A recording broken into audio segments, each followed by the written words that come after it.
بسم اللہ الرحمن الرحیم۔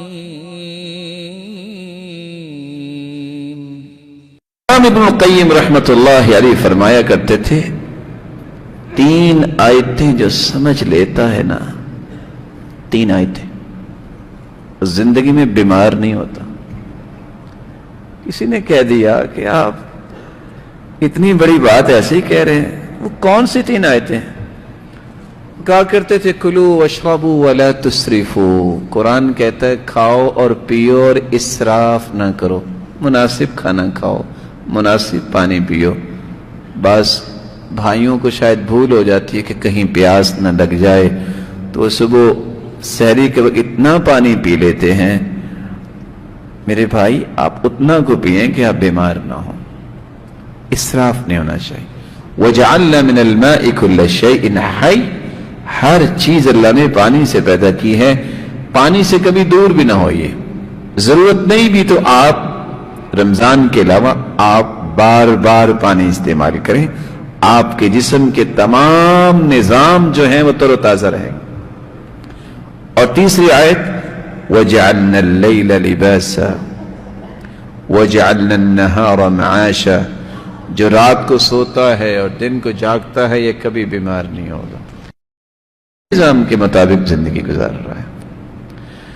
تو استقامت کی سب سے پہلی نشانی جو اللہ کے رسول نے بیان کی ہے، اللہ پر ایمان۔ دوسری نشانی اگر رمضان کے بعد میرے اور آپ کے اندر پیدا ہوگی ہے تو ہمیں خوش ہونا چاہیے۔ آپ صلی اللہ علیہ وسلم نے فرمایا لا يستقیم ایمان عبد حتى يستقیم قلبه ولا يستقیم قلبه حتى يستقیم لسانه۔ اور آپ صلی اللہ علیہ وسلم لم تذنبوا، اگر تم کوئی بھی گناہ نہ کرو تو تمہارے گنہگار ہونے کے لیے اتنا ہی کافی ہے کہ تم یہ سمجھ بیٹھو کہ میرے جیسا کوئی ہے ہی نہیں ہے۔ دوسری نشانی کثرت النطق بما لا یعنی،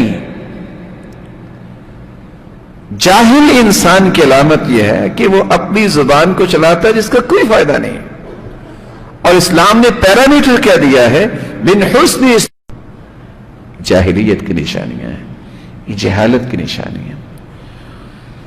تیسری نشانی مجھے اور آپ کو یہ چیک کرنی چاہیے کہ کیا یہ ہمارے اندر آ چکی ہے۔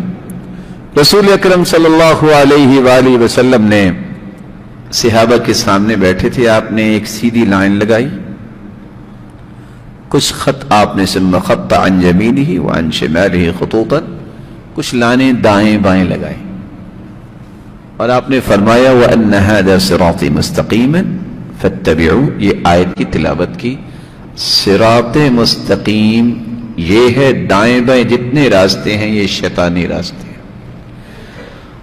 اگر تو رمضان کے بعد آپ کی یہ سوچ بن گئی ہے کوئی بھی بات کرے گا جب تک وہ قرآن و سنت کے مطابق نہیں ہے میں اسے قبول نہیں کروں گا، تو خوش ہو جائیے، آپ تو اللہ کے پیارے بن گئے۔ اس لیے تو عبداللہ ابن مسعود رضی اللہ تعالیٰ عنہ فرمایا کرتے تھے اذا جاءك بالحق فاقبلہ، جب کوئی آپ کے پاس حق لے کے آئے تو قبول کرو، وَإِن كَانَ بَعِيدًا بَغِيضًا، وہ آپ کا دشمن ہی کیوں نہ ہو، آپ سے دور رہنے والا ہی کیوں نہ ہو۔